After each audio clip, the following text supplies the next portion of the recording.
Donald Trump may have hit a new pathetic and insane low with a statement yesterday saying that he wants to violently punch and knock out Joe Biden. The former president is bragging about how he could easily beat up the current president. That's the state of discourse in Donald Trump's America. And this is based on that boxing story we and many others have been covering, that Donald Trump, clearly desperate for money, Trump and Trump Jr., they're going to be hosting this boxing event where they're going to be providing play-by-play commentary, charging $49.99 for the pleasure of hearing Donald Trump ramble nonsensically about something he doesn't really know all that much about, because of course he's going to do that, because enough cult members are going to pay him the money. And while he's promoting this event, he bragged about his desire and ability to beat up Biden. It says here, Trump said he could knock out Biden in seconds if they met in the ring. That's according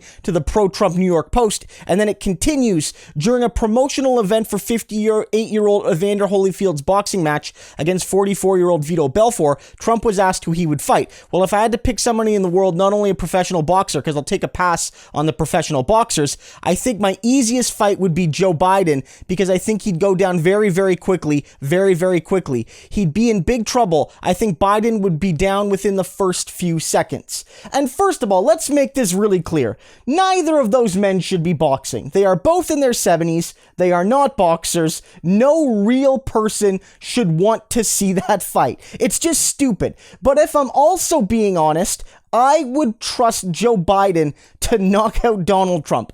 Look at the two men and their physical fitness. Look at Donald Trump, who cannot walk downstairs and cannot walk down a ramp. And look at Joe Biden, who's always biking and is very physically active. If you had to put them in the ring, I would give the edge to Biden. Of course, I would not put them in the ring.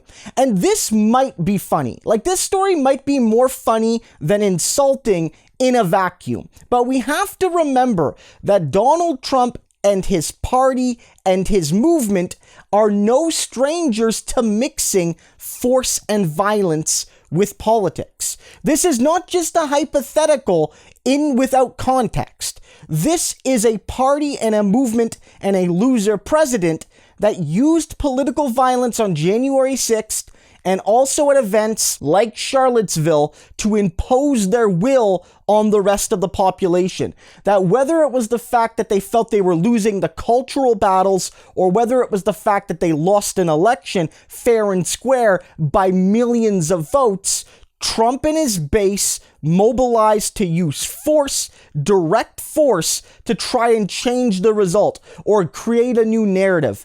And so, for Donald Trump in particular, maybe more than other politicians, for Trump in particular to brag about his desire to knock out the current president is not only pathetic, it's not only delusional, it's not only absolutely attention craving, but it's dangerous.